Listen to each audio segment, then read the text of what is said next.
అనారోగ్యం, ఉద్యోగం, వ్యాపారం అప్పులతో బాధపడుతున్నారా? వెంటనే జేకేఆర్ గురువు గారికి కాల్ చేసి అపాయింట్మెంట్ తీసుకోండి.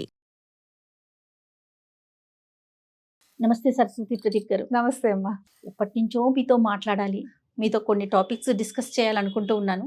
అది ఈ రోజు దాకా వచ్చింది. అవును. ఒక మోటివేషనల్ స్పీకర్గా, పేరెంటింగ్ టిప్స్ మీద కానీ, లేకపోతే ప్రీ మ్యారిటల్ కౌన్సిలింగ్ కానీ, ఒక కౌన్సిలర్గా అంటే ఎన్ని వీడియోస్ చూస్తుంటానో మాటల్లో చెప్పలేను. మీవి ప్రదీప్ గారివి కూడాను. నాకు మీతో పేరెంటింగ్ మీద కొన్ని టాపిక్స్ మాట్లాడాలి, డిస్కస్ చేయాలి, కొన్ని ప్రజలకి, సుమన్ టీవీ ప్రేక్షకులకు అందించాలనే ఉద్దేశంతోనే నేను ఈ ఎపిసోడ్ స్టార్ట్ చేస్తున్నానండి. తప్పకుండా అమ్మా, తప్పకుండా. ముందు మనం పిల్లల దగ్గర నుంచి మొదలు పెడదాం. ఓ ఎస్. పిల్లల విషయం తీసుకుంటే మేడం, నో అనే దాన్ని యాక్సెప్ట్ చేయలేకపోతున్నారు. ఎందుకు అంటే నా నాలెడ్జ్ ప్రకారం వాళ్ళు అడగక ముందే అన్ని కాళ్ళ దగ్గర తీసుకొచ్చి పెట్టేస్తున్నాం. వాడికి ఇది అవసరం అవుతుందేమో, తనకి ఇది అవసరం అవుతుందేమో అని ముందుగానే గుర్తించి ఇచ్చేస్తున్నాం. అవును. అలా తీసుకోవటం అలవాటు అయిపోయిన పిల్లలకి ఎప్పుడైనా ఒక్కసారి ఏదైనా నో అంటే దాన్ని అసలు రిసీవ్ చేసుకోలేకపోతున్నారు. అది కరెక్ట్. అది అంటే మన వరకు, మన ఇంట్లో ఉన్నంత వరకు సరిపోతుంది. ఇప్పుడు ఎట్లా అయ్యారంటే ఒక 10th వరకు మన చేతుల్లో ఉంటున్నారు. తర్వాత ప్రపంచంలోకి వెళ్ళిపోతున్నారు. కాలేజీలని, హాస్టల్స్ అని, జాబ్స్ అని, లేదా నెక్స్ట్ పెళ్ళి. అవును. అలాంటి చోట చాలా ఇష్యూ అయిపోతుంది కదా. మనం ఇది ఎంతవరకు నేర్పించాలి? నో అనేది అసలు ఎప్పటి నుంచి అలవాటు చేయాలి పిల్లలకి? నో అంటే నో అని, నో అంటే నోనే అని. మామూలుగా అయితే ఫస్ట్ అన్నం పెడుతున్నప్పుడు వాడు నోట్లోంచి వచ్చే ఫస్ట్ పదమే నో, వద్దు వద్దు నో అని. అది మనం నో అన్నప్పుడు వాడు ఎట్లా తీసుకుంటాడు అనేది మనకి ఇప్పుడు తెలుసుకోవాలి. యాక్చువల్గా ఏమవుతుందంటే ఇది మానవ నైజం. నేను పడ్డాను కష్టం, నా పిల్లలు పడకూడదు అని ప్రతి తల్లిదండ్రులు అనుకుంటారు. పేరెంట్స్ అనేవాళ్ళు, నా చిన్నప్పుడు నేను ఈ కష్టం పడ్డాను, నేను ఆ షూ కొనుక్కోవాలనుకున్నాను, నేను కొనుక్కోలేకపోయాను, నేను ఆ డ్రెస్ వేసుకోవాలనుకున్నాను, వేసుకోలేకపోయాను, నా పిల్లలకి చెయ్యాలి అని ఒక తపన ఉంటుంది. అది సర్వసాధారణం. In the process of that, ఆ కోరిక, ఆ డిజైర్, వాళ్ళకి అటువంటి ఒక ఆశల్లో ఇలాంటి పరిస్థితులు ఉద్భవిస్తున్నాయని అనిపిస్తుంది. ఒకప్పుడు జాయింట్ ఫ్యామిలీస్లో పిల్లలు ఒకళ్ళని చూసి ఒకళ్ళు అడ్జస్ట్ అయిపోవటం, పెద్దవాళ్ళది రెండో వాళ్ళు వేసుకోవటం, రెండో వాళ్ళు మూడో వాళ్ళు వేసుకోవడం, ఇలాంటివి ఉండేవి ఒకప్పుడు. అలాగే అడ్జస్ట్ అయిపోవడం, మన దగ్గర చక్కగా వాళ్ళు కూర్చుని వాళ్ళు అంతలోనే ఆలోచించేవాళ్ళు, ఎక్స్ట్రా ఆలోచించేవాళ్ళు కాదు. ఇది మన జీవన విధానం, ఇది మన లిమిట్స్ అనేసి. రాను న్యూక్లియర్ ఫ్యామిలీస్ అయిపోయాయి. న్యూక్లియర్ ఫ్యామిలీస్లో కూడా ఏంటి, ఒక 2-3 పిల్లలు ఉన్నారనుకోండి, అన్న, అక్క, తమ్ముడు, చెల్లి, షేరింగ్ వచ్చేది వాళ్ళ మధ్య. అన్నం చూసి తమ్ముడు చూసి ఒక చెల్లె, అలాగా వాళ్ళల్లో వాళ్ళు అడ్జస్ట్ అయిపోవడం కానీ, ఓకే అనే ఒక నేచర్ ఉండేది. ఇప్పుడు మీరు చెప్పింది వచ్చేప్పటికీ ఒక్కళ్ళే సింగిల్ చైల్డ్ ఉన్నప్పుడు ఎక్కువగా వచ్చే ఇది అవకాశం ఉంది. వాళ్ళు ఏదన్నా అడగగానే వీళ్ళకే ఫస్ట్ నచ్చేస్తుంది తల్లిదండ్రులకి.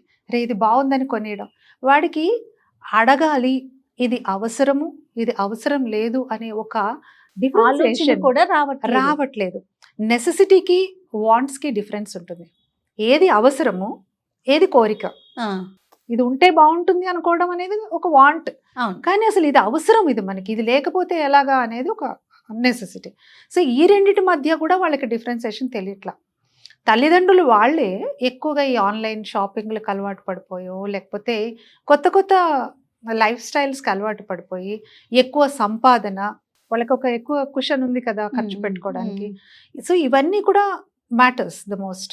ఏమవుతుందంటే పిల్లవాడికి వీళ్ళకి నచ్చి వీళ్ళు తీసుకొచ్చి ఇచ్చేయడము, వీడికి ఏదో ఒక రకమైన షూ వీళ్ళు కొంటారు, వాడికి ఇష్టమైంది ఏదో ఒకటి ఇంకొకటి కొంటారు, 3-4 అవసరానికి మించిన జతలు, వాడికి మళ్ళీ అడగాలన్న అవకాశం కూడా లేకుండా. ఎప్పుడైనా ఇదే పరిస్థితిలో కొంచెం మీరు అన్నారు కదా, ఒక్కసారిగా రియలైజ్ అయిపోయో, నిజంగానే ఆ రోజున జేబులో డబ్బులు లేకపోతేనో, నిజంగానే ఆ రోజు కొనే అవకాశం టైం లేకపోతేనో, ఇవాళ కాదమ్మా అని చెప్పడానికి కూడా లేదు.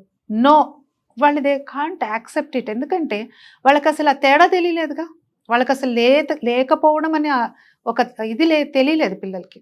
ఎప్పుడూ అబండెన్స్లో ఉండడమే తప్ప ఇది అవసరం, ఇలాంటి అవసరాలు ఉంటాయి, మనకన్నా అండర్ ప్రివిలేజ్డ్ వాళ్ళు ఉన్నారు, వాళ్ళు షూ కాదు కదా చెప్పులు కూడా కొనుక్కోలేని స్థితిలో ఉన్నారు అనే ఒక అవగాహన లేకపోవడం వల్ల వీళ్ళకి ఇక్కడికి తీసుకోలేకపోతున్నారు.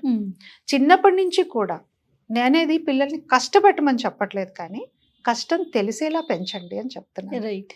చాలా తేడా ఉందమ్మా. ఏసీ రూమ్స్లో పెరుగుతారు, ఇంట్లో ఏసీ రూమ్, కార్లో ఏసీ, స్కూల్కి వెళ్తే సెంట్రలైజ్డ్ ఏసీ, మొత్తంగా ఏసీలో వెళ్ళొస్తాడు పిల్లవాడు, వాడు ఎండ కన్నెరగడు. అలా పెంచుకోవడం తల్లిదండ్రులకు కూడా ఇష్టమే. కానీ ఇమాజిన్ ఒకరోజు ఎప్పుడో ఎర్రటి ఎండలో కారు టైర్ ఫ్లాట్ అయింది, కాస్త వెయిట్ చేయాల్సి వచ్చింది, వాడు కూర్చోగలడా? అసలు బయట దిగగలడా? హిస్ నాట్ యూజ్ టు కదా ఆ కైండ్ ఆఫ్ లివింగ్కి. కష్టపెట్టమనట్లా, అట్లీస్ట్ ఎప్పుడన్నా ఒకసారి బాబు ఇలా ఉంటుంది లైఫ్, పక్కన లేని వాళ్ళకి ఇలా ఉంటుంది, ఉన్న వాళ్ళకి ఇలా ఉంటుంది అనేది ఒక ఎక్స్పోజర్ తల్లిదండ్రులే ఇవ్వాలి ఫస్ట్. అది చూపించిన రోజున నాన్న మన దగ్గర ఈ రోజు డబ్బు లేదు, నిన్న ఉంది కొనిపెట్టా, ఈ రోజు లేదు, నువ్వు ఈ రోజు వెయిట్ చేసావంటే రేపటి రోజున మళ్ళీ మనకు వస్తుంది. ఇలాంటివి సిచ్యువేషన్స్ పిల్లలు కూడా ఏం అంత తెలియకుండా ఏం లేరండి. ఇదివరకు రోజుల్లో అమ్మ అటెళ్లకు మా అమ్మాయికి చెప్పేవాళ్ళం మేము, నాన్న నేను వస్తాను వెంటపడేది వాళ్ళ నాన్నతోనే ఏదైనా ఊరికి. లేదు అక్కడ రైల్వే ట్రాక్ అంతా మునిగిపోయింది, వర్షం వచ్చేసింది అనగానే ఓకే అనుకునేది. అంత ఇన్నోసెన్స్ కొంచెం ఉండేది. నువ్వెలా వెళ్తున్నావు అని అడగలా. ఇప్పుడు పిల్లలకి అలాంటిది లేదు కదా. వాళ్ళకి వాళ్ళ లాజిక్ కానీ, వాళ్ళ అనాలిసిస్ కానీ, వాళ్ళ జనరల్ నాలెడ్జ్ కానీ నెక్స్ట్ లెవెల్లో ఉంది. ఇప్పుడు మీరు చెప్పినట్లుగా వర్షం పడింది అనగానే గూగుల్ చేసేస్తున్నారు, ఎంత వర్షం పడింది, ఏ రేంజ్ లో ఉంది, మరి మీరు ఎలా వెళ్తారు, ఎన్ని క్వశ్చన్స్ వచ్చేస్తుంది కదండి. ఒక రకంగా వెల్కమింగే, సంతోషమే, కాదనట్లేదు. మరి అంత తెలివైన పిల్లలు ఉన్నప్పుడు వాళ్ళకి అనాలిసిస్ కూడా నేర్పించాలి. నాన్న ఇది ఇలా, ఇది రైట్, ఇది రాంగ్. ఉన్న వాళ్ళు ఉంటారు, లేని వాళ్ళు ఉంటారు. మన దగ్గరే ఒక రోజు డబ్బులు ఉంటాయి, ఒక రోజు ఉండవు. కరోనా లాంటి సిచ్యువేషన్స్ చూసొచ్చాము.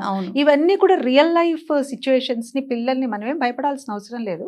వాళ్ళకి చూపించి ఇలా ఉంటుంది, ఇలా ఉంటుంది అని చెప్తే అర్థం పెద్దవాళ్ళ కన్నా ఇంకా ఎక్కువ పిల్లల్లో అర్థం చేసుకునే తత్వం. వాళ్ళు మైనల్ లాంటి వాళ్ళండి. మనం ఎలా మలిస్తే అలా ఇప్పటికి కూడా మీరు చూడండి ఎంతమంది పిల్లలు ఎక్సెల్ అయిన వాళ్ళు, 4 ఏళ్లకే వరల్డ్ రికార్డ్స్ చేసిన వాళ్ళు ఉన్నారు కదా. సో ఇట్లాంటి పిల్లలు మంకు పట్టే వాళ్ళు, నో అంటే వినకుండా కావాలని పేచి పెట్టే వాళ్ళకి కొంచెం ముందు నుంచే అవగాహన తల్లిదండ్రుల్లోనే బేసిక్గా రావాలి అని చెప్తున్నాను. ఎందుకంటే మీరు అన్నట్టు 10th తర్వాత ఆడు హాస్టల్కి వెళ్తాడు, లేకపోతే హైయర్ స్టడీస్కి వేరే ప్లేస్కి వెళ్తాడు. అక్కడ వాళ్ళు చిన్న ఫెయిల్యూర్ని కూడా యాక్సెప్ట్ చేయలేదు.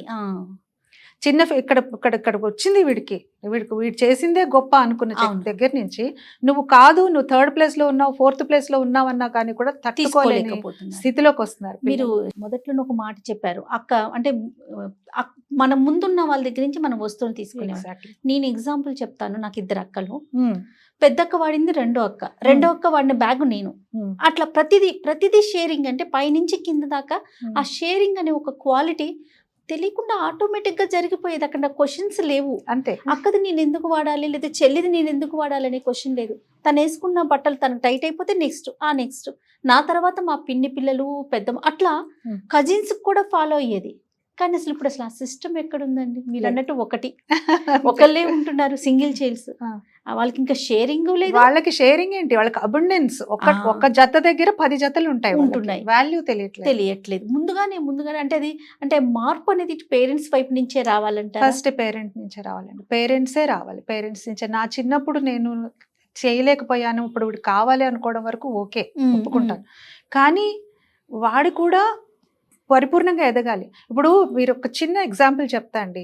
సీతాకోకచిలుక ఎలా అయిందండి? మంచి ఎగ్జాంపుల్. అదెంత ప్యూపా దశ, ఎన్ని దశలు దాటుకుని స్ట్రగుల్ అయ్యి లోపల ఫ్లూయిడ్స్ అన్ని ఫామ్ చేసుకున్న తర్వాత ఎగిరింది. అయ్యో కష్టపడిపోతుందని ముందే కట్ చేస్తే అది ఇంకా జీవితాంతం ఎగరలేదు కదా. ఆ కథ అందరికీ తెలుసు. మరి అలాగే పిల్లలు కూడా అంతే. Let them have that strength in there wings. వాళ్ళ ఆలోచనల్లో కానీ, బాడీలో కానీ, అన్నింటిలో కూడా ఆ స్ట్రెంగ్త్ వాళ్ళకి రావాలి అంటే వాళ్ళకి ప్రతిదీ ఆ స్ట్రగుల్ కానీ, ఆ కష్టం కానీ తెలుసు. అంటే ప్రెసెంట్ అంత నేర్పించట్లేదు అంటారా మీ ఉద్దేశం? ఎందుకు నేర్పించట్లేదండి? చాలా మంది నేర్పించే వాళ్ళు ఉంటారు.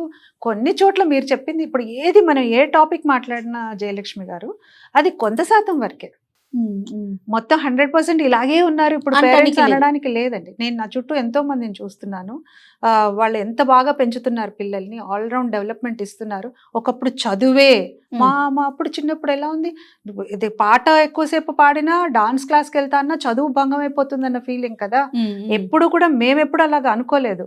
ఎక్స్ట్రా కరిక్యులర్ యాక్టివిటీస్ డెఫినెట్ గా మన మెయిన్ కరిక్యులం కి కాంప్లిమెంట్ చేస్తాయి, సపోర్ట్ చేస్తాయి. ఇప్పుడు అక్కడ మనం డ్రామాలో డైలాగ్ గుర్తుపెట్టుకున్నాం అంటే ఇక్కడ ఖచ్చితంగా ఒక పైథాగరస్ థియరీ గుర్తుపెట్టుకుంటాం. ఇది మా సిద్ధాంతం. కానీ ఒకప్పుడు అలా లేదు కదా.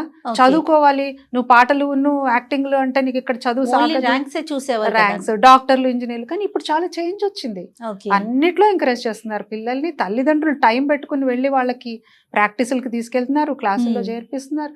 అందరిని అంటానికి లేదు, ఒక వర్గం వాళ్ళకే మనం మాట్లాడేది. అంతే అంతే, డెఫినెట్ గా. Thank you so much. Thank you, నమస్తే.